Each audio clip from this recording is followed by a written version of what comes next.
Welcome back. This is Malcolm the Maine Coon, who takes pride in his lion-like mane and also being a kitty cuisine connoisseur. Feline fancier Denise whipped up something very special for Malcolm, right, Denise? That's right, Ashley. We've been having a great time here testing out different recipes for our cats, homemade cat food, homemade cat treats. And this one here is fish flavored, and Malcolm is actually on his second helping. So he has really enjoyed it, and I'm really looking forward to trying it out with the other cats at the shelter and some of our behavior cats who may enjoy something a little bit more special. So what's in it exactly? It actually contains mackerel, sunflower seed oil, cooked brown rice, and some chicken broth. And actually, it's very easy. You just put all these in a food processor, grind it up, and there you go. You can save the food for up to 3 days in the refrigerator. And we encourage you to speak to your vet before trying out different foods. And remember that foods like onions, garlic, and chocolate, just like with dogs, are not good for kitties. So we want to make sure that all the food is free of those things. Tell us a little bit about Malcolm. So Malcolm here spent some time in a foster home to get better from a cold. His foster family said at first he was a little bit shy, but then they were able to figure out that he really loves neck rubs and cheek rubs, and then he became their best friend. So come on down if you want to meet Malcolm today. He's a very mellow feline. I just love him. According to the Courthouse Dog Foundation, currently there are 78 dogs offering support for kids in courthouses across 28 states.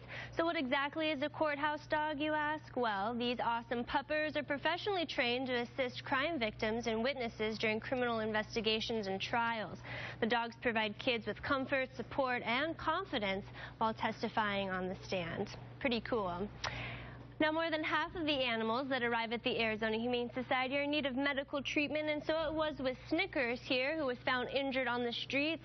Lisa was volunteering in our Second Chance Animal Trauma Hospital that day. Lisa, tell us about the condition Snickers arrived in. Well, Snickers came in, and she had little wounds around her face and on her ears when she first arrived in the Second Chance Animal Trauma Hospital, but she received the care that she needed.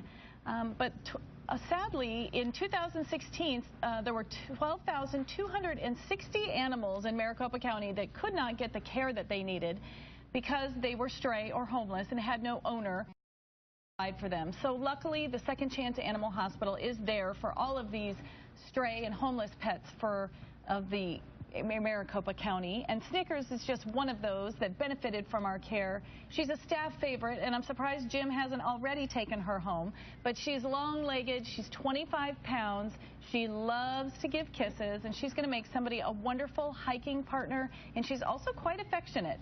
So she's the perfect size, spunky, yet wants to be a lap dog. So this is Snickers. Well, our Wagon Wheels mobile adoption truck travels around the valley, bringing lovable furry friends to events and on the road to adoptions. Adoptable pets will be on board the Wagon Wheels next week. As we head out to the Mesa Craft Fair, you can see road maps with upcoming mobile adoption locations by visiting azhumane.org. Now, if you're an apartment dweller looking for a small companion, consider the pug. Perry, a brisk walk each day will keep Fiona content, and then she just likes to relax around the house. I think so, Ashley. Small in stature and kind of, like you said, medium energy requirements. These guys make great apartment, kind of condo, kind of doggies. They are a great size, like I said, and so cute. So what else do you need? This little gal right here was found as a stray. She was hit by a car. They say she might have a permanent limp the rest of her life. It's very, very slight if there is, because I didn't really know anything. She walks just great on leash. She is so super cute. And we go back to the apartment condo doggy. You know, a couple of weeks ago, we had one as a pet of the week. And I told you they were bred for nothing other than being a companion dog. So they are the perfect companion dog. This is the pug, Fiona. Last year, the Arizona Humane Society's pet paramedics responded over 5,000 ambulance calls for sick or injured pets. And this Rhodesian Ridgeback was in need of emergency care, right, Lisa? He was. He wandered out onto Bell Road. Zeke here is a Rhodesian Ridgeback mix, a 40-pound dog, and we received quite the frantic call about him because he was in the middle of the road, and you can see he's got some injuries here to his back leg. That's stitched up, some wounds in our Second Chance Trauma Hospital. Our EAMTs rushed right out to him, and he was the perfect gentleman coming back into the hospital with them so that he could receive the life-saving care that he needs. And now all he needs is a new home. He's got a brisk outlook on life, and he loves to play in the backyard.